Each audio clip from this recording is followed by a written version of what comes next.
Obviously, a lot of tools are at your disposal. You know, why don't you tell us a little bit how playing for Poker2Nite at this point, obviously they sponsor you. Has that helped your game a lot? Absolutely. My name is Trishelle_C, if you ever want to watch me play.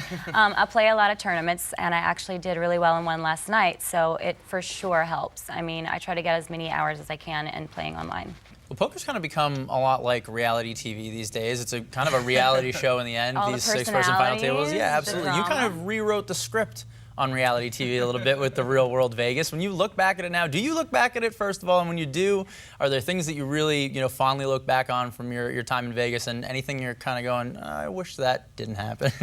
Okay, that was the first show that I ever did. So of course, I have a special place for Vegas because of that. I'd never been west of Texas. I was from Louisiana. Wow. I went to college in Mississippi, and then I get thrown in Vegas in a casino at the Palms, and it was a little bit culture shock. It was crazy, and so we had a good time, and a lot of people think that I played poker when I was there. I mean, we were so poor. I was like 20, 21, 22 years old. I had no money. I couldn't play poker. But yeah, I mean, it was a great time. We filmed for a very long time, and it was a good show. There are definitely things that I wish I could have done differently, but do I regret it? No. I mean, I was having a good time, and I was young. Would I go back now and change a few things? Yeah, probably so. Would I do it again now the same way that I did it back then? No. I mean, I'm older now, and my priorities are different. You're now at a televised final table, Joe. She has something on you that absolutely. This is one more WPT final table than I've ever made. You jealous? Yes. Okay. I don't even have to mince words. Yes, absolutely. Now, any plans to ever go full-time with it? I mean, if you had some, could start building on this success right now, would you consider being a full-time poker professional? Why not? I mean, what a great career. You get to do something that you love to do, pays well, obviously. Yeah, of course. I would have to learn a lot more to say that I was a poker player, I'm just a girl that wants to get really good at poker, that's playing, and I made a final table, and I'm really happy about it. Okay, well, Trishelle is going to stick around. We're going to take a quick break, and when we come back, you will be the first guest ever in the history of Poker2Nite to play our new segment, On the Clock, right after this. Poker2Nite has been brought to you by UB.net. Raise, stack, own.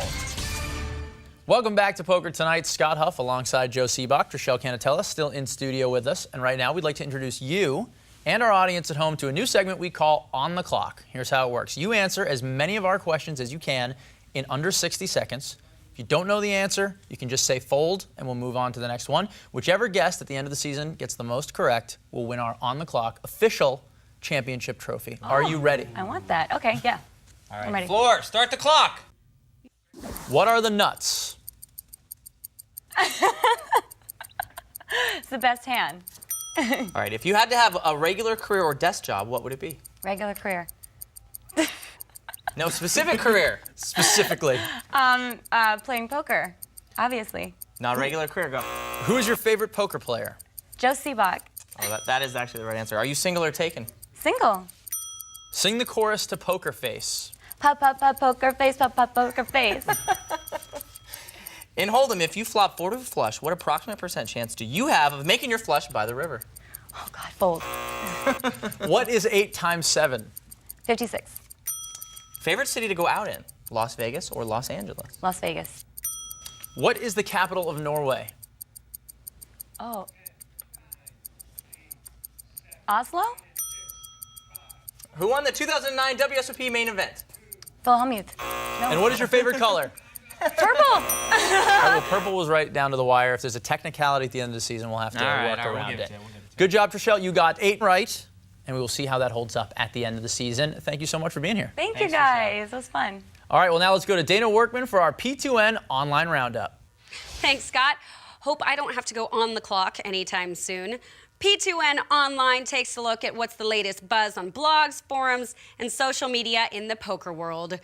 There was plenty of celeb chatter on Twitter this week about the WPT Celebrity Invitational. Jenny McCarthy told her followers it was poker night tonight, good food, good friends, and bad hangovers. Later in the night, the former Playboy Playmate bragged, did pretty great, love kicking guys' asses. Hopefully she didn't have to kick a hangover's ass in the morning. But our favorite tweet of the night was from Poker2Nite friend Jeff Madsen, who shared after he busted, all my chips belong to Tiffany Michelle now.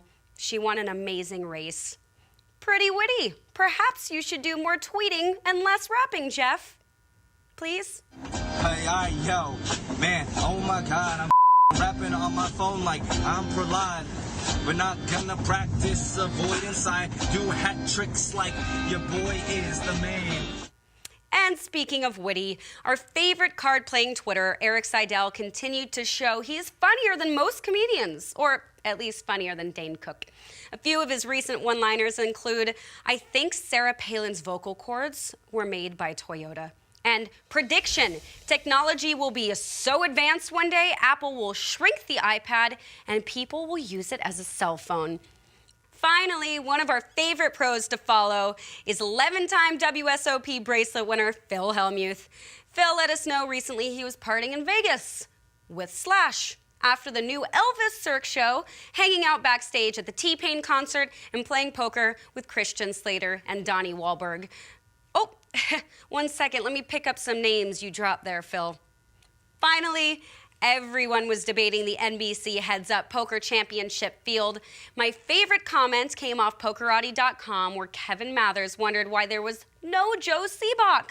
Oh, I agree. Maybe next year. But as we mentioned earlier, Mr. Sebok will have to get both Gavin Smith and Jeff Mattson's heads tattooed on his body. But you guys can join in on the fun. We're posting all 3 artist renditions on our Facebook fan page. You tell us which one Sebs should pick. Go to Facebook, search for Poker2Nite. Become a fan if you're not already and weigh in. We'll also send the link out via our page at twitter.com/Poker2Nite. Thanks, Dana. And that's a wrap. Join us same time next week as we'll recap the NBC National Heads Up Poker Championship and unveil which tattoo Joe is getting inked on his body. Till next time, we leave you with this. 4 is 1, 2, 3 strikes you out at the old bar.